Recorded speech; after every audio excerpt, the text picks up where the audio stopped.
महाभारत में एक प्रमाण आता है, गीता प्रेस गोरखपुर से प्रकाशित द्वितीय खंड महाभारत के अंदर, कि अर्जुन ने फिर बाद में जब श्री कृष्ण जी से कहा कि आप यहाँ से जाने वाले हो और हम विजयी हो चुके हैं, राज्य प्राप्त हो गया है, आप कुछ सत्संग करके जाना और उस सत्संग में वो ज्ञान सुनाना जो आपने महाभारत के समय गीता का ज्ञान दिया था।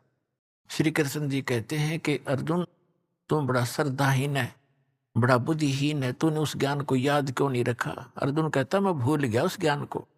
तूने उसको ज्ञान को याद क्यों नहीं रखा, तो बड़ा श्रद्धाहीन है, तो बड़ा बुद्धिहीन है, तेरी बुद्धि अच्छी नहीं है। अब मैं उस ज्ञान को ज्यों का त्यों नहीं बता पाऊंगा, क्योंकि उस समय मैंने योग युक्त होकर वो ज्ञान बोला था। ये तो फिर वो बाद में तुक्के लावा था श्री कृष्ण जी। जैसे एक प्रेत किसी में बढ़ के बोल देता है, बाद में उस आत्मा को पता नहीं मैंने क्या बोला था, और ही बताते हैं आपने ऐसे बोला था, ऐसे कहा था, तो बाद में फिर वो कहने लग जाता है कि मैं ऐसे बोला, ऐसे बोला, उसको पता कुछ नहीं होता। अब जब श्री कृष्ण जी कहते हैं मुझे तो याद नहीं, मैं उसको दोहरा नहीं सकता ज्यों का त्यों, और तूने क्यों नहीं याद रखा बुद्धिहीन। पुण्यात्मा दास ये सत्संग कर रहा है, और आप कोई प्रथम बार सत्संग सुनने आया तो 20% याद रहेगा आपके, और वो भी कुछ दिनों के बाद।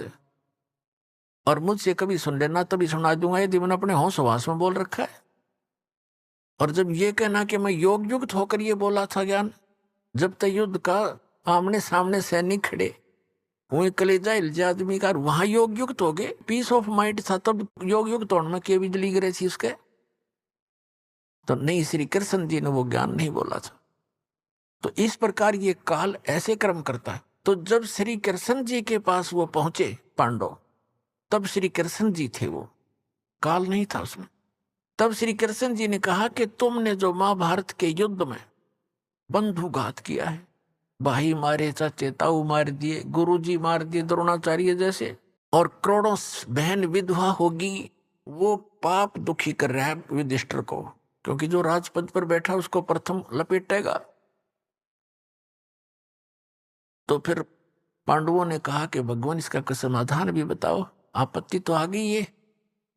ये 3 ताप के अंतर्गत आता है कि वो आत्माएं सता रही हैं, इसको प्रेत आत्माएं सता रही हैं। श्री कृष्ण जी से फिर उन्होंने पूछा इसका समाधान बताइए। श्री कृष्ण जी ने कहा कि आप एक अश्वमेध यज्ञ करो, और उसमें पृथ्वी के सभी, क्योंकि उस समय सभी भक्त होते थे, भक्ति अवश्य करते थे, बच्चे से लेकर बूढ़े तक, चाहे किसी जाति मजहब धर्म का क्यों ना हो, क्योंकि वैसे पुण्यकर्मी प्राणी जन्मते हैं त्रेता द्वापर सतयुग में, कलयुग में आकर के बिजली गिरती है ये। और कहा कि इस स्वर्ग लोक के देवताओं को भी आमंत्रित करो, सबको बुलाकर, और धर्म यज्ञ करोगे तब तुम्हारा समाधान होगा। और इस यज्ञ के अंदर सभी महापुरुषों को खाना खिलाओ, स्वर्गलोक के देवताओं तक, ऋषियों को, महापुरुषों को, संतों को, भक्तों को, रिश्तेदारों को, बहनों को, सबको बुलाओ। और फिर उसका एक लक्षण होगा यज्ञ सफलता का। यज्ञ की सफलता का एक चिन्ह बताया कि एक सुसज्जित स्टेज बना के, अलग से एक स्थान बना करके, एक मेज, और उसके ऊपर एक 5 मुख का शंख रखा जाएगा। और जब सभी भोजन कर लेंगे, अतिथि और संत महात्मा, साधु संत, देव ऋषि, उसके बाद यदि यज्ञ आपकी सफल होएगी तो वो शंख अपने आप आवाज करेगा बगैर मुख लगाए। और यदि शंख नहीं बजा तो समझ लेना आपकी यज्ञ संपूर्ण हुई नहीं, आपका दुख निवारण नहीं होगा। अपने आत्माओं, अर्जुन तो भुगत भोगी था, गीता का ज्ञान कानों से सुन रहा था, और नैया बात तो उसकी याद थी कि तुमने कोई पाप नहीं लगेगा, इस बात पर तड़ रहा था। वो सोचा था किसी तरह टल जा, भला उस युद्ध करना चाहे नहीं था, यहाँ तक कह दिया था कि हम भिक्षा का अन्न मांग कर खा लेंगे पर हम ये जुल्म नहीं करेंगे। लेकिन फिर इसी दुख से तो दुखी था कि पाप लगेंगे, और पाप का समाधान उसमें सबसे पहले कर दिया कि तुझे पाप नहीं लगेंगे, मन न मार रखे तो युद्ध कर ले। अब जब उसने ये सुना कि तुम्हारे को वो पाप दुखी कर रहे हैं जो तुमने महाभारत में हत्याएं की है, अब अर्जुन के मन में वह बात घनी खटक गई।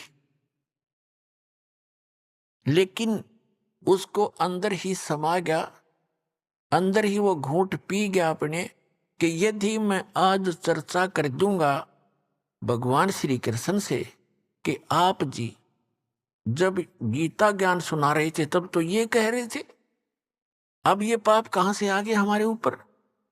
तो मेरा भाई जो है ऐसे स्वभाव का है, ये ना सोच बैठे कि मेरे इस समाधान में, संकट निवारण में करोड़ों रुपये लगेंगे, क्योंकि 88,000 ऋषि, 33 करोड़ देवता, 12 करोड़ ब्राह्मण, 56 करोड़ यादव और ना जाने कितने आम जनता व भोजन करने के लिए आमंत्रित करनी थी, और उनके भोजन में कितना खर्च होना था, बहुत गना। तो अर्जुन ने सोचा कि भाई ये ना सोच बैठे कि अर्जुन मेरा समाधान नहीं चाहता है और इस खर्चे से डर के भगवान कृष्ण जी के साथ वाद विवाद इसलिए कर रहा है, और ये ऐसे स्वभाव का व्यक्ति है जब इसके मन में ये आगी बात युधिष्ठिर के एक मर जाएगा पर समाधान नहीं कराएगा। अर्जुन ने इस बात को समझकर अपने अंदर वह सब्र की घूंट पी और चुप रहा। श्री कृष्ण जी से कहा कि आप तिथि और स्थान निहित कर दो, हम अपना निमंत्रण देने जाएं। ऐसे ही हुआ, भगवान श्री कृष्ण जी ने तिथि और स्थान निर्धारित कर दिया। उसके लिए सभी की सेवा लगाएगी, आप इधर निमंत्रण दे के आइए, आप इधर जाइए। इधर काशी शहर की तरफ भीमसेन का नंबर था, उसकी ड्यूटी सेवा थी निमंत्रण देने की। और काशी शहर के बाहर साइड में परमात्मा का वो प्यारी आत्मा सुदर्शन रहा करता कुटिया में, और वहीं साथ में ही परमात्मा का थोड़ी सी दूरी पर झोंपड़ी थी। ऐसे निमंत्रण देते देते भीम पहुंच गया उस सुदर्शन जी की कुटिया में। सुदर्शन जी काफी प्रसिद्ध हो रहे थे उस समय संत साधु के रूप में, आसपास भी अच्छे आत्मा है, भगत हैं। तो सुदर्शन जी से कहा कि महाराज मैं राजा युधिष्ठिर का भाई भीम हूं और हमने एक यज्ञ का अनुष्ठान किया है, धर्म यज्ञ, आप आइएगा, आपको निमंत्रण देने आया हूं। तो सुदर्शन जी ने को पता ही था क्योंकि वो ज्ञान से परिचित था। उसने कहा कि भीमसेन तुम्हारे घर पे जो खाना खाएगा उसका भी सर्वनाश हो जाएगा। तुम इतने अपराधी व्यक्ति हो, तुमने अपने सुख के लिए करोड़ों बहनों को विधवा कर दिया और करोड़ों बच्चों को अनाथ कर दिया, और आज तुम सुख की इंतजार करते हो, तुम्हें सुख सपने में भी नहीं हो सकता। ऐसा जुल्म कर रखा है, तुम महाअपराधी हो। अपने आत्मा भगत तो वही होता जो साची को है। और मुझे बुलाना है तो मुझे जो यज्ञ तुम करने जा रहे हो, ऐसी 100 यज्ञ कभी कर रखी हो, उन 100 यज्ञ का संकल्प मुझे दे दो, वो पुण्य दो मुझे, तब तुम्हारे घर जाकर मैं रोटी खा सकता हूं। इतना पाप लगा मुझे। अब भीमसेन कहने लगे, वो पहलवान था, कहने लगा भगत बाबा जी तूने आना हो तो आना और ज्यादा बकवाद ना करे। युद्ध ऐसे नहीं जीता हमने एक के मारू था, 4 पड़े थे, गधा के सामने को टिकने वाला नहीं था। और मुझे अपने भाई से डर लगता ना, तेरी अभी टीटवी दबा देता मैं। ऐसे अपशब्द बोल रहा, को बोल तू। भगत जी शांत हो गए, अकी बोलूंगा जी पीट भी देगा पहलवान।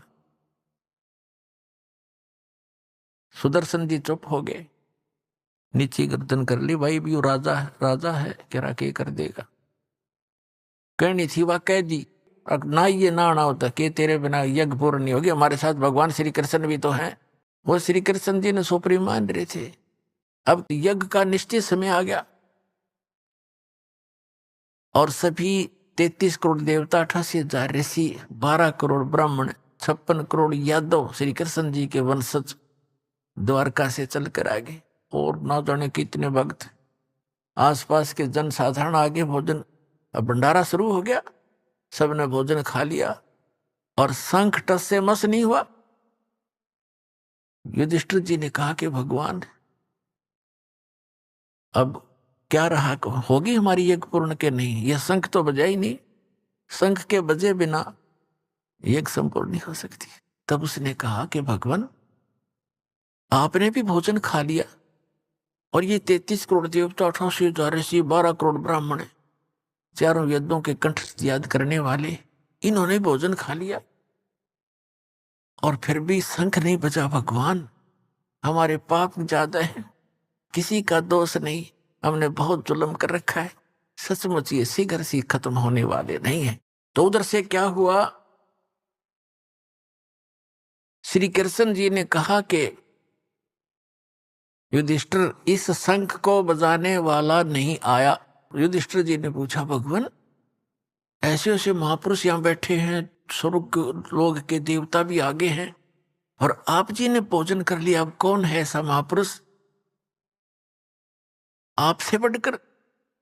श्री कृष्ण जी ने कहा कि एक सुदर्शन नाम का एक सुपच है, वाल्मीकि है, वाल्मीकि जाति में जन्मे थे, नाम सुदर्शन था। जैसे आजकल हरिजन कह देते हैं, शेड्यूल कास्ट कह देते हैं, उसे सुपच कहा करते थे। कि उस सुदर्शन को आमंत्रित नहीं किया तुमने महात्मा को? युधिष्ठिर ने कहा कि उधर काशी साइड में हमने भीम जी की ड्यूटी लगाई थी, उसके पूछते हैं। भीम को बुलाया गया और उसे पूछा कि भाई आपने ऐसे ऐसे भगवान श्री कृष्ण जी कह रहे हैं एक सुदर्शन नाम के वाल्मीकि थे, महात्मा भक्त, उनको नहीं आमंत्रित किया? भीमसेन कहने लगा कि मैंने उसको निमंत्रण दिया था, लेकिन वो तो कबूल आदमी है, वो तो ऐसी बकवाद करने लग गया, तुम तो अपराधी हो, तुमने जुल्म कर रखा है, करोड़ों बहन विधवा करके आज तुम राज कर रहे हो और तुम्हारे घर पे मैं अन्न उस समय खाऊंगा, तुम ऐसी ऐसी यज्ञ जो करने जा रहे हो 100 कर रखी हो, उसका फल मुझे दो तब मैं रोटी खाऊं, ना तो पाप लगे तुम्हारे अन्न खाने वाले को भी, इतने अपराधी हो तुम। अब श्री कृष्ण जी को पता था यो भी मोटे दिमाग का है, इसने भी कुछ बकवाद करी होगी। तो श्री कृष्ण जी ने पूछा फिर आपने क्या उत्तर दिया? कि मैंने उसे ये उत्तर दिया कि तूने आना हो तो आ, न तेरे ना आने से क्या मैं हमारा काम अड़ जाएगा, और मुझे आपसे और भगत हमारे भाई से डर लगता था ना उसको, मैंने कहा कि मैं उनसे ऐसे डरता हूं ना तेरे को भी टीट भी दबा देता तेरी, मैंने ये कह दिया। कृष्ण जी ने कहा कि देखो भैया, संत साधु संतों के साथ बकवाद नहीं की जाती। तो आपने तो और पाप इकट्ठा कर लिया, उनकी आत्मा दुखा के, वो ठीक कह रहे थे, उन्हें गलत क्या कहा? क्या जीव हिंसा का पाप नहीं होता? और आपने गलत किया। चलो मेरे साथ, पांचों पांडव और छठे श्री कृष्ण भगवान रथ लेकर वहां पहुंचे। 1 किलोमीटर दूर रथ रोक दिया, 1 मील, और कहा नीचे उतरो। नंगे पैरों चले वहां से, रथ पीछे पीछे आ रहा है खाली। और उसमें क्या हुआ कि सुदर्शन जी ने अपने पूज्य गुरुदेव करुणामय जी से कहा कि महाराज आज मेरे से गलती तो बन गई। क्या भाई? कि भीम आया था, माँ उसका युधिष्ठिर का राजा का भाई, और ऐसे ऐसे कोई यज्ञ कर रहे हो, और उन्होंने मेरे से कहा, मैंने उनको ये कह दिया। परमात्मा बोले भाई तूने सही कह दिया, साधु संत तो साची ही कहा करते हैं, गलती नहीं की बेटा, पर बताऊं उनका यज्ञ पूर्ण ना हुए, उसको वह फेराओगे तेरे पास। सुदर्शन ने सोचा वह फिर सिर में दर्द करेंगे तो खिसक ले यहां से। वो वहां से खिसक गया 10-15 दिन का टूर प्रोग्राम बना के। अब परमात्मा ने देखा भगत की इज्जत रखनी जरूरी होती है, आप ही आकर बैठ गए सुदर्शन रूप बना के कबीर परमात्मा करुणा में। अपने आत्माओं एक अध्यात्म शक्ति ऐसी होती है, अपने आप सामने वाले को पता लग जाता है इसके अंदर कुछ है भक्ति। तो श्री कृष्ण जब वहां पहुंचे, आंखों में आंख मिली दोनों भगवानों की। श्री कृष्ण जी का नतमस्तक हो गए, दंडवत प्रणाम किया मुकुट समेत।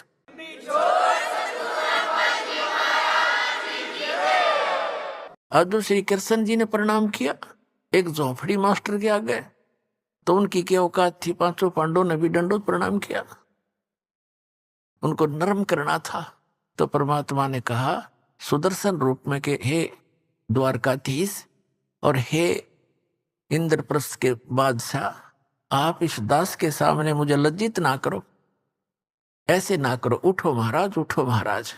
इसलिए परमात्मा उठकाए और वो खड़े किए। तब श्री कृष्ण जी ने कहा कि हम आपको निमंत्रण लिवाने आए हैं, और ऐसे राजा युधिष्ठिर हैं, ये इसके भाई हैं, और इन्होंने ऐसे ऐसे यज्ञ किया और आपकी अति आवश्यकता है, आप चलिएगा। तब परमात्मा ने तो वो दानी जान थे, उन्होंने रोल कर ही रहे थे सुदर्शन का।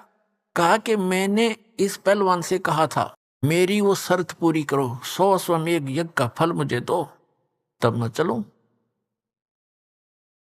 अपने आत्माओं चारों युग में मेरे संत पुकारे, को के कहा हम हेल रे, हीरे माणक मोती बरसे, ये जग चुगता ढेल रे। सतयुग में सत सुकृत कह टेरा, त्रेता नाम मुनिंदर मेरा, द्वापर में करुणा में कहाया, कलयुग नाम कबीर धराया। तो परमात्मा ने चारों युगों में ये वाणी बोली है जो भगवान लीला किया करता है, वेदों में भी प्रमाण है। तो श्री कृष्ण जी ने कहा कि परमात्मा आपकी वाणी है, संत मिलन को चालियो, तजमाया अभिमान, और जो जो कदम आगे रखे, ओ हे यज्ञ समान। आपकी वाणी है दाता कि संत को मिलने के लिए जब चलो तो अपने अभिमान को घर रखा हुए, कोई पोस्ट का अभिमान, किसी को धन का अभिमान, जाति का अभिमान, ये यहां नहीं चलेगा। अगर आप संत के दरबार में आ रहे हो, ऐसे जाना चाहिए जैसे चाहे प्रधानमंत्री का भी पुत्र विद्यार्थी है, और जब वो विद्यालय में जाता है वो एक विद्यार्थी की तरह ही बैठता है, ऐसे ही सब बच्चों के साथ मिलकर रहता है। और अध्यापक आते खड़ा होता है, उनको प्रणाम करता है। अध्यापक उनको खुरकाते धुरकाते भी हैं जो ठीक से पढ़ाई नहीं करता। तो और जैसे दूसरा उदाहरण देते हैं कि जैसे कोई भयंकर बीमार हो और उसका रोग असाध्य रोग और गुप्त रोग हो, आसपास के डॉक्टर उसको इलाज से मना कर दे और कहें जाइए ऑल इंडिया इंस्टीट्यूट में अपना टेस्ट कराइए और इलाज कराइए, तो कितना बड़ा अधिकारी हो और कितना धनवान हो और कितना पोस्ट और जाति का भी उसके अंदर वो बना हुआ हो अफलातून, उससे में उसकी हवा निकल जाती है। जहां डॉक्टर कहता है यहाँ खड़ा होइए, वहीं खड़ा हो जाता है, कहता है लेट जाइए, लेट जाता है, कपड़े निकाल दिए तुरंत निकाल देता है, ये टेस्ट करा के लाइए, वो तुरंत जाके खड़ा हो जाता है। उससे में उसको अपनी जान दिखाई देती है, वो पद नहीं। तो पुण्यात्माओं, जब आप सत्संग के अंदर आओ, सतलोक आश्रम में ऐसे आना चाहिए जैसे एक बालक आया करते हैं, एक रोगी आता है। यहाँ पद और पोस्ट और धन का जो है किसी प्रकार का भी अहम आपका विद्वान नहीं होना चाहिए। सेवादार कहते हैं यहाँ उठ भाई, यहाँ बैठ जा, अच्छा भाई यहाँ बैठ जाऊंगा। अब ये सब आपके हित के लिए ही करते हैं। कोई कहता है यहाँ नहीं भाई वहां बैठ जा, अच्छा भाई वहां बैठ जाऊंगा। आप यहाँ खा लो बैठ कर, अच्छा भाई यहाँ खा लेता हूँ। तो ऐसे विमान होना चाहिए। एक गुर्रा हुआ क्यों, अब यहाँ से उठा अब यहाँ बैठा रहा है, क्या तो हुआ। तो इस तरह की बातें भगत नहीं करा करते। ठीक है, नए नए आते हैं, कोई बोल भी देता तो उसके लिए हिदायत दी जाती है। कहते हैं संत मिलन को चालियो, तजमाया अभिमान, और जो जो कदम आगे रखे, ओ हे यज्ञ समान। कोई भी जहां से आप चल कर आए हो और वहां से यहाँ तक जितने भी आपके कदम बनते हैं, चाहे आप गाड़ी में आए हो और चाहे मोटर में आए हो, चाहे बस में आए हो या अपने व्हीकल में आए हो, वहां से यहाँ तक जितने भी कदम आपके बनते हैं, ये काउंटिंग भगवान के दरबार में। कहते उतना ही आपको यज्ञों का पुण्य मिल रहा है। एक यज्ञ करने में पैसा भी कितना समय लगता है। अरे तो इस प्रकार आपको यहाँ बुलाकर धनी बनाया जाता है। श्री कृष्ण जी ने कहा कि हे भगवान, आप तो अंतर्यामी हो महात्मा जी, और आप देख सकते हो पांचों पांडव आज क्या हालत है इनकी, कैसी बेइज्जती हो रही है। करोड़ों आदमी जी वगैरह इनका ज्यों के त्यों खड़े हैं, इनके सिर पर पहाड़ियों का करोड़ों रुपये लग गए हैं, पैसे लग गए हैं। और आप आज इनके अंदर झांक के देखो ये कैसे बेनम्र होए खड़े हैं, बेगी बिल्ली। ऐसे करो भगवान, हमारी जितनी भी ये वहां से चलकर आपके तक आने में बनी है कदमों की, आप 100 रख लो और बाकी हमारी झोली में डाल दो, हमारा उद्धार हो। कहते साधु भूखा भाव का, धन का भूखा ना। अर्जय कोई धन का भूखा हो, संत नहीं, वो साधु भी ना। तो परमात्मा तो उनकी आस्था देखना चाहते थे। तो परमात्मा ने कहा कि भीमसेन अखां जी, जब तो कति न्यो सीधा खड़ा, न्यू होकर के हाथ जोड़ के कि मेरी ये सुमरणी उतार। माला थी, माला दो मन क्या वाली आप मंत्र करते हैं, खुट्टी का टांग रखी थी। अब पहलवान उठा और लग गया माला उतारन, उतरी नहीं, पसीना आ गया, नु खूब हंगा ले रहा। परमात्मा बोले रे पहलवान तो डींग मारे था कि एक के मारू था 4 मरे थे, अरे ये माला ना उतरती तेरे पे। अपने आत्मा परमात्मा ये दिखाना चाहते थे इनका दिल डट जा। कोई है वस्तु, कोई है संत, वहीं उनका जो दिल भी डट गया, वह ताकत न्यारी है। परमात्मा ने हटका कि आजा खड़ा हो जाए इधर। ऐसे हाथ किया था, अपने आप माला उतर कर मालिक के हाथ में आ गई बैठे बैठे के।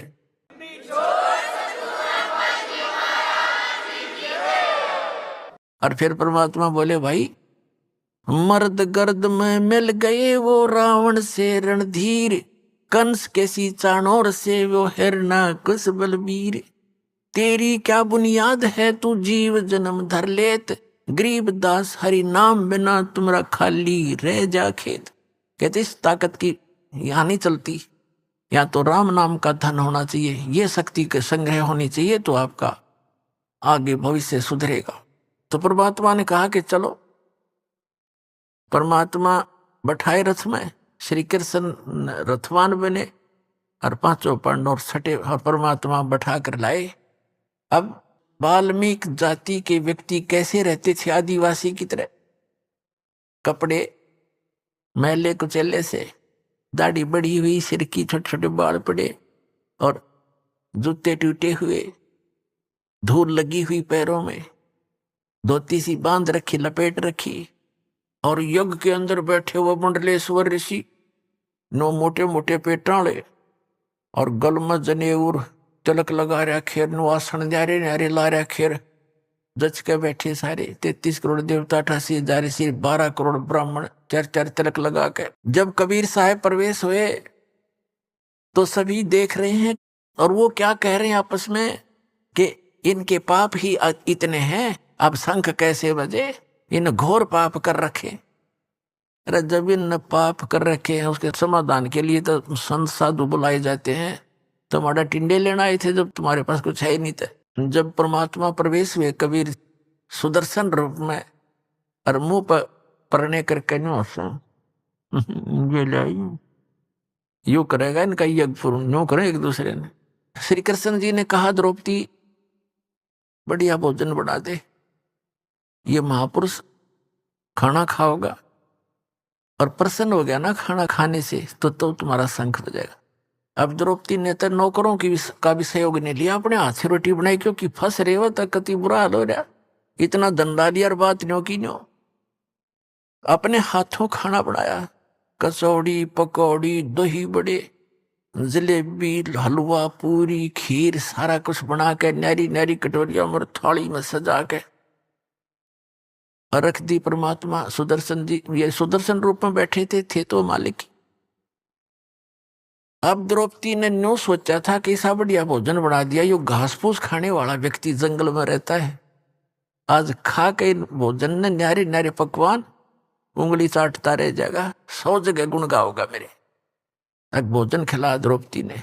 और प्रत्येक बहन का ये एक कुदरती स्वभाव होता है, कोई अतिथि आ जाता है उसके लिए विशेष भोजन बनाने में विशेष ध्यान रखती है कि कहीं ये बाहर जा करके और मेरी बदनामी ना कर दे कि उसमें नमक ठीक नहीं था, मिर्च गढ़ी थी, या ठीक अच्छा नहीं लगा भोजन, इसलिए वो हर संभव कोशिश करती है कि खाने वाला मेरी प्रशंसा करे। द्रौपदी ने इसी उद्देश्य से भोजन रखा और परमात्मा ने, वो तो लीला करते हैं, उन्होंने क्या किया कि ये मन आज तक नारे नारे स्वाद कर लेगा और कल हमने तो फिर घास फूस खाना, ये तो फिर बिगड़ गया। उन्होंने क्या किया, अब सुदर्शन जो था वो 5 ग्रास खाता था। उसने अपना नियम बना रखा था कि एक जब भी खाना खाऊंगा, जैसे 1 फिर 2 3 4 5 ग्रास खा के बंद कर देता था। इतना अल्पाहार था, उसका संयम रखता था। तो परमात्मा ने ये भी दिखाना था कि मैं सुदर्शन ही हूं, सुदर्शन का रोल कर रहे थे। तो परमात्मा ने वो सारी कटोरियों में से थोड़ा थोड़ा भोजन ठाठा के, खीर भी, हलवा भी, पूरी भी तोड़ दी छोटी सी, और कचौड़ी भी, पकौड़ी भी, दही भी, उसका भाई मिला ली और लगे न्यू करने। अब द्रौपदी देखा बेटी बेटी, अक मैंने तो 1 घंटे तक तुम्हें मांग फुड़वाई, अरे यू का के शंख बजाओगा, सूदर का सूदर ही रहा, ने खाना भी ना आता। यो मन बड़ा बदमाश है, 1 मिनट में पता नहीं क्या सोच जा और कर्म बिगड़वा दिए। परमात्मा जानेंगे क्योंकि वो अंतर्यामी थे। अगर द्रौपदी तक घनी नो सोच रही है कि यो हमारा जैसा आहार और भोजन इनको कितना ना मिलता ठीक से। अब परमात्मा ने एक बार खाया, शंख बोला, वहां रखा, दूसरी बार खाया, फिर बोला, 5 बार में जितना थाली में डाला था खा लिया, और 5 ही बार वो शंख बज के बंद हो गया। युधिष्ठिर बड़ा खुश हुआ कि हे भगवान, बड़ी दया हुई आपकी, ऐसा महापुरुष आ गया और हमारा काम बन गया। तो श्री कृष्ण जी ने कहा, काम को नहीं बना अभी, यू शंख तो कंटिन्यू बजना चाहिए था, बहुत देर तक बजेगा, ये तो 5 बार बजा है, इससे बात नहीं बनी। तो युधिष्ठिर ने कहा कि अब किसको बुलाओगे भगवान, अकीब और कोई बुलाना बाकी नहीं रह रहा। इस आपने के वाल्मीकि दिखाई दे है यो हरिजन सा, इसके एक बाल के बराबर ये 3 लोक नहीं है, इतना सिद्धि शक्ति युक्त है ये सुदर्शन। अब श्री कृष्ण जी भी बेसिक तो हम अंतर्यामी मानना थे, इतने अंतर्यामी नहीं थे, पर आभास जरूर था कि ताकत है इनके अंदर। तब श्री कृष्ण जी ने कहा कि अपने घर में कमी है कोई, वो देखेंगे। द्रौपदी बुलाई और द्रौपदी से कहा कि बहन, आप जी ने जब ये खाना खा रहे थे महात्मा, आपके मन में कोई दोष तो नहीं आया? सच्ची बताना अब, नहीं तो बात बिगड़ जाएगी। तो द्रौपदी ने सारी सच्ची बता दी कि महाराज, मैंने 1 घंटे तक भोजन तैयार किया, न्यारे न्यारे आइटम बनाए, और मैंने ऐसे ऐसे सोचा था कि उंगली चाटता रह जाएगा महात्मा और बड़े गुण गाओगा मेरे। इन्होंने जब सारा इकट्ठा कर लिया तो मेरे मन में न्यू दोष आ गया कि यू शेडियल सा आदमी है, नहाना दौड़ा इसने, और ये इसने खाना भी ना आता है, किसके शंख बजाओगा। कृष्ण बोला, द्रौपदी तने तो भट्ठा बैठा लिया, तन्ने मोल ले लिया कि साधु को अपने घर बुला के तेरे पे एहसान किया इसने, आ करके तेरे घर का टूक खा लिया। अभी आपने सुने संत रामपाल जी महाराज के मंगल प्रवचन। आइए अब सुनते हैं संत रामपाल जी महाराज से नाम दीक्षा लेकर सतभक्ति करके अद्भुत लाभ प्राप्त करने वाले अनुयायी के विचार। दर्शकों, यह कहानी फरीदाबाद की कांता जी की है, जो पहले सुदर्शनाचार्य जी महाराज और विभिन्न देवी देवताओं की पूजा करती थीं। कांता जी ने सुदर्शनाचार्य जी महाराज के द्वारा बताई गई भक्ति साधना 7 सालों तक की, लेकिन लाभ के बजाय उन्हें भूत प्रेत की बाधाओं का सामना करना पड़ा। ये समस्याएं इतनी बढ़ गईं कि कांता जी ने आत्महत्या तक का विचार कर लिया। इसी दौरान उनके मायके के परिवार ने उन्हें संत रामपाल जी महाराज के बारे में बताया और उनसे नाम दीक्षा लेने की सलाह दी, जिसे कांता जी बताती है कि उनके जीवन का सबसे अच्छा फैसला यही था। आइए अब सुनते हैं कांता जी के जीवन की कहानी इन्हीं की जुबानी। नमस्कार जी। सत साहेब। क्या नाम है बहन जी आपका? कांता। बहन जी, आप कहाँ के रहने वाले हैं? फरीदाबाद से। संत रामपाल जी महाराज से नाम दीक्षा आपने कब ली? संत रामपाल जी महाराज जी से मैंने नाम दीक्षा 2014 11 मई। संत रामपाल जी महाराज से नाम दीक्षा लेने से पहले आप क्या भक्ति साधनाएं करती थी?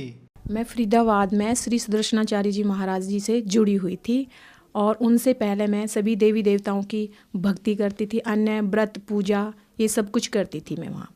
बहन जी, आपने सुदर्शनाचार्य जी को अपना गुरु बनाया था और भी देवी देवताओं की आप भक्ति साधना करते थे, तो इन सब भक्ति साधनाओं से आपको क्या लाभ मिले? सर मैंने 7 साल भक्ति करी सुदर्शनाचार्य जी महाराज की। मंदिर में जाती थी मैं, वहाँ पे जो भी जैसा वहाँ पे क्रियाक्रम पूजा पाठ होता वो करती थी मैं पूरी श्रद्धा से, लेकिन मुझे लाभ 1% भी नहीं हुआ। लाभ की बजाय मुझे वहाँ उल्टा भूत प्रेत आने लगे। भूत प्रेत की बाधा इतनी बढ़ गई कि मेरे ससुराल वाले मेरे से बहुत परेशान हो गए, मैं खुद परेशान हो गई। मतलब इतना परेशान हो गई थी कि मेरी नौबत आ गई थी कि मैं आत्महत्या कर लूँ, मैं जीना नहीं चाहती। उसी दौरान मुझे मेरी शादी को इतने साल हो चुके थे, कम से कम 8-10 साल हो चुके थे। तो मैं इतना परेशान थी कि मेरे मन में सवाल भी आता था कि मैं क्या करूँ, कहाँ जाऊँ। तो अचानक से ही मेरा वहाँ जाना ख़त्म हो गया। सारी साधनाएं करके जब मैं परेशान हो चुकी तो मेरा वहाँ जाना बिल्कुल ख़त्म हो गया। मेरी आत्मा ने मुझे रोक दिया कि नहीं जाना, मुझे किसी की भी भक्ति नहीं करनी, किसी के अंदर भी कोई भाव नहीं रखना, मुझे जीना ही नहीं है। मैं बहुत परेशान हो गई थी। मुझे लाभ तो 1% भी नहीं मिला, मुझे हानि ही हानि हुई। मेरे घर में सबका जो प्यार था वो ख़त्म हो गया। भूत प्रेत की बाधा ऐसी बढ़ गई कि सब लोग मेरे से घृणा करने लगे, कहने लगे कि इसके बच्चे नहीं हैं, ये क्यों जाती हैं वहाँ पे, क्या करती हैं। तो मैं फुल परेशान हो गई थी। मुझे कुछ भी लाभ नहीं मिला वहाँ से। मेरे हस्बैंड CRPF में हैं। ये मुझे 2008 में थक कर अपने साथ ले गए, कह रहे चलो तुम्हें हम जहाँ हमारी पोस्टिंग है हम वहाँ पे लेके चलते हैं, तुम्हारी दवाइयाँ वगैरह करवाएंगे। लेकिन भक्ति हमारी तब भी चलती रही। सुदर्शनाचार्य जी महाराज जो फरीदाबाद में जिनका आश्रम है, उनकी भक्ति हमारी कंटिन्यू चलती रही। और भगत जी हमारे हस्बैंड हमें अपने साथ ले गए। वहाँ पे हमने इतने अच्छे डॉक्टरों से दवाइयाँ करवाई, इलाज करवाए, अपने ट्यूब टेस्ट वगैरह करवाए। लेकिन हमें जितना हम इलाज करवाते और उनकी भक्ति करते, इतना ही हम परेशान होते चले जाते। तो बहन जी, इन सब परेशानियों के बीच आपको संत रामपाल जी महाराज की जानकारी कहाँ से प्राप्त हुई? सर जब इनका ट्रांसफ़र फेज़ 3 में हुआ झड़ौदा कला से, तो मेरे मायके में, मेरे परिवार में मेरे बड़े पापा हैं आर्मी के कैप्टन रिटायर। मैं गांव गई थी और मेरी मम्मी, तो उन्होंने मेरे से, दोनों ने बोला, मेरी मम्मी ने कि बेटा आप संत रामपाल जी महाराज जी से दीक्षा प्राप्त कर लो, आपके सारे संकट दूर हो जाएंगे। फिर हमने कहा कि नहीं, हम गुरु नहीं बदल सकते। जो हमने गुरु बनाए हैं वो हमारे पूजनीय हैं, हम गुरु नहीं बदलेंगे, हम जैसी भक्ति करते हैं उसी से ठीक है। फिर ऐसे ही ऊपर से आके हम नीचे बैठे। हमारे पिताजी थे, मतलब बड़े पापा थे आर्मी के कैप्टन रिटायर, उन्होंने संत रामपाल जी महाराज अपने गुरु बना रखे थे और मम्मी ने भी बना रखे थे। मम्मी को हमने मना कर दिया। तो हमारे जो बड़े पापा थे उन्होंने कहा कि कांता बेटा आप संत रामपाल जी महाराज जी को अपना गुरु बनाइएगा और उनसे दीक्षा लेकर आपकी सारी परेशानी ठीक हो जाएंगी। उनको पता था कि मेरे बच्चा नहीं है, वो क्लियर नहीं कहते थे मेरे से, तो ऐसे कहते थे कि आपकी परेशानी बिल्कुल ख़त्म हो जाएंगी। फिर उसके बाद सर मैं इतनी तबीयत ख़राब हो गई थी, मेरी बहुत ज़्यादा तबीयत ख़राब हो गई थी। मेरी मम्मी का फ़ोन आया, मम्मी कहने लगी बेटा एक बार मेरे कहने से तुम चल दो, कहने से चल दो। तो ठीक है, मैंने कहा मम्मी ठीक है हम चल देंगे, दीक्षा हम लेंगे नहीं वहाँ जाके, हम चल देंगे, हम देख के आएंगे आश्रम कैसा है। तो उनके साथ में जब संत रामपाल जी के आश्रम में वरवाला, तब मैं वहाँ पहुँची। वहाँ जाने के बाद मैंने वहाँ का आव भाव देखा, वहाँ का माहौल देखा। और जिस टाइम गुरुजी वहाँ पे आए थे तो मुझे पता भी नहीं था कि परमात्मा अनजाने में मुझे ऐसे दर्शन दे रहे हैं। तो मैंने प्रणाम किया गुरुजी को, बोली कुछ नहीं, मैंने प्रणाम किया। फिर वहाँ पे आने के बाद प्रणाम करके गुरुजी के बोल रहे थे कि जिन्होंने दीक्षा नहीं ले रखी है दर्शन नहीं दे, मतलब गुरुजी प्रणाम आशीर्वाद नहीं देंगे, लेकिन मुझे मना नहीं किया। मैं ऐसे ही चली गई और गुरुजी ने मुझे आशीर्वाद दे दिया। अब वहाँ से हम आए तो कहने लगे कि आप दीक्षा ले लो। तो हमने वहाँ ऐसे करने के बाद दीक्षा ले ली। बहन जी, आप 2014 में सतलोक आश्रम बरवाला में गए और संत रामपाल जी महाराज से नाम दीक्षा ली। हमने संत रामपाल जी महाराज के अनुयायियों से सुना है कि जो भी संत रामपाल जी महाराज से नाम दीक्षा लेते हैं उन्हें लाभ जरूर होते हैं। तो क्या आपको भी कोई लाभ प्राप्त हुए संत रामपाल जी महाराज से नाम दीक्षा लेने के बाद? जी सर, मुझे आध्यात्मिक, भौतिक, मानसिक सारे लाभ प्राप्त हुए बंदी छोड़ सतगुरु रामपाल जी महाराज जी से। सर, मैं अकेली भक्ति करती थी घर में। तो 2016 में मैं अपने हस्बैंड से कहती थी कि आप भी संत रामपाल जी महाराज जी से दीक्षा लो और हम दोनों भक्ति करेंगे। लेकिन वो मना भी नहीं करते थे मेरे से और हाँ भी नहीं करते थे कि तुम छोड़ दो भक्ति। तो एक दिन मैं ऐसे ही दंडवत प्रणाम करके संत रामपाल जी महाराज जी के सामने मैं ऐसे ही कह रही थी, भगवान संत रामपाल जी महाराज कि आप मेरे साथ मेरे हस्बैंड को और लगा दो भक्ति में। तो दिवाली का टाइम था, अक्टूबर 2016। तो मैंने सेंटर जाना था और मेरे भगत जी, मेरे हस्बैंड अचानक से कहने लगे कि मुझे भी नाम दीक्षा लेनी है। तो मेरे मन में इतनी खुशी हुई कि ये दीक्षा लेने के लिए कह रहे हैं। तो मैं कह रही थी इनसे कि मुझे दिवाली से पहले ही जाना है और मेरे हस्बैंड कह रहे थे मुझे दिवाली के बाद जाना है। तो मैंने कहा ठीक है, आप दिवाली के बाद ले लेना, लेकिन मैं सेंटर दिवाली से पहले जाऊंगी। तब मैं दिवाली से पहले सेंटर गई। मेरे चाचा जी के लड़के हैं, पलादपुर में रहते हैं, वो मुझे लेके गए और मेरे भगत जी को भी। ये मेरे साथ वैसे ही चले गए। जब ये बदरपुर नामदान सेंटर पे गए, जब इन्होंने वहाँ का माहौल भी देखा, संत रामपाल जी के जो अनुयायी थे, भक्त थे, उनसे मिले और वहाँ का माहौल देखा, तो हमारे हस्बैंड कहने लगे कि नहीं, मुझे भी कांता आज ही दीक्षा लेनी है। तो ये समझ लो कि ये मेरा परमात्मा का इतना बड़ा चमत्कार था कि मेरे साथ ये जुड़े भक्ति मार्ग में। फिर भगत जी, परमात्मा को पता था, बंदी छोड़ सतगुरु रामपाल जी महाराज जी को पता था कि ये 2 बच्चे परेशान हैं। किस चीज़ से परेशान है? हमारे पास औलाद नहीं थी। 12.5 साल हमारी शादी को हो गया था।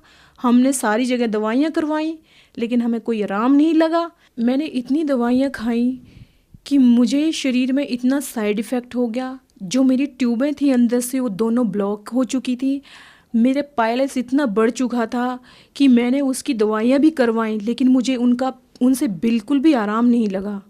मतलब इतना परेशान हो गई थी, मेरा शरीर इतना ख़राब हो चुका था कि डॉक्टर भी कहते थे कि शरीर काम का नहीं रहा, बस नाम का शरीर रहा है।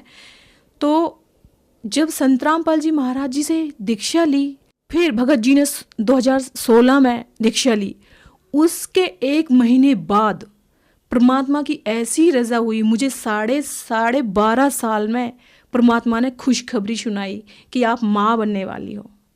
तो भगत जी, ये मेरे साथ इतना बड़ा चमत्कार मेरे बंदी छोड़ का कि मुझे सबने मना कर दिया था कि आप माँ नहीं बन सकती हो। सब मुझे टॉर्चर करते थे, इनके गांव में मुझे कहते थे वो सामने नहीं आनी चाहिए, उसका मुंह खराब है। मुझे संत रामपाल जी महाराज ने वो दिया जो मुझे इस दुनिया में कोई और दे ही नहीं सकता।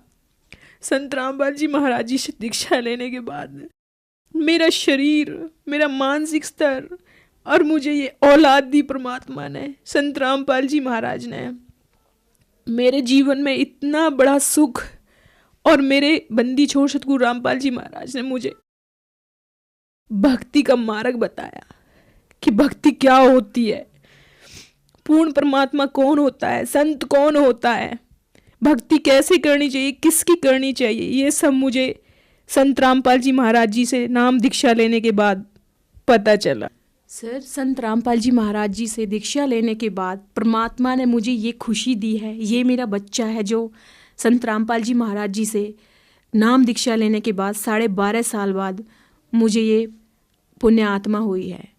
और सर, ये मेरे भगत हैं, मेरे हस्बैंड हैं, जिन्होंने भी दीक्षा लेके हम दोनों भक्ति करते हैं संत रामपाल जी महाराज जी की। और मेरे हस्बैंड मुझे फेज़ 3 से लाया करते थे तब, तो मुझे रास्ते में हमें पता नहीं था, होता था कि हमारी गाड़ी चलती चलती गाड़ी के आगे कोई गाय का आ जाना, और फिर हम फुल स्पीड पर होते थे तो गिर जाते थे। उससे हमें इतना लाभ मिला कि मेरे ही 3-4 एक्सीडेंट ऐसे हुए कि मैं आराम से बाइक पे बैठी थी, और बाइक पे बैठे बैठे मेरा दुपट्टा उससे 2 मिनट पहले ही मैंने देखा था कि सही सलामत बैठी हूँ मैं, मेरा पूरा दुपट्टा लिपट के मेरे गले में ऐसे आ जाता है कि मेरी गर्दन बस घुटने ही वाली होती है कि तभी मेरी चीख निकलती है, और मेरे हस्बैंड गाड़ी रोकते हैं, बाइक रोकते हैं, और मुझे ऐसे वहाँ पे सड़क पे हम दोनों ही गिर जाते हैं। इतने हादसे हमारे साथ हुए कि 3-4 एक्सीडेंट ऐसे ही हो गए। तो मैं जब भी घर से निकलती थी तो मैं उन्हीं भगवानों का नाम लेके निकलती थी कि हे भगवान आज मेरे साथ कोई दुर्घटना ना हो। लेकिन जब मैं उनका नाम लेके निकलती थी तो मेरे साथ दुर्घटना होनी ही होनी थी। कहीं कुत्ते का आगे आ जाना गाड़ी के बाइक के सामने तो फट से गिर जाना हमें वहाँ पे, कहीं गाय का आ जाना तो फट से गिर जाना। ये इतना परेशान थी मैं बहुत ज़्यादा। लेकिन जब से संत रामपाल जी महाराज जी से नाम दीक्षा ली है उसके बाद ना कोई एक्सीडेंट, ना कोई हमें परेशानी, ना कोई हमें दिक्कत, सब चीज़ में हमें परमात्मा बंदी छोड़ सतगुरु रामपाल जी ने इतना लाभ, इतना सुख दिया है, हम बस उनकी भक्ति करते हैं। आज मैं बंदी छोड़ सतगुरु रामपाल जी महाराज से दीक्षा लेने के बाद ना मुझे कोई पायलस है, ना मेरी कोई ट्यूब ब्लॉक है, ना मुझे कोई मानसिक स्तर पर कोई बीमारी है, ना कोई मुझे परेशानी है। हम आराम से सतगुरु रामपाल जी महाराज जी की भक्ति करते हैं और आराम से अपना जीवन यापन कर रहे हैं।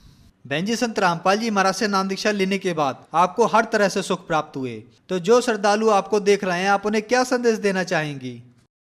सर, मेरी उनसे हाथ जोड़कर प्रार्थना है कि इस टाइम धरती पर पूरे विश्व में संत रामपाल जी महाराज जी के अलावा और कोई गुरु हो ही नहीं सकता, क्योंकि वो पूर्ण परमात्मा है।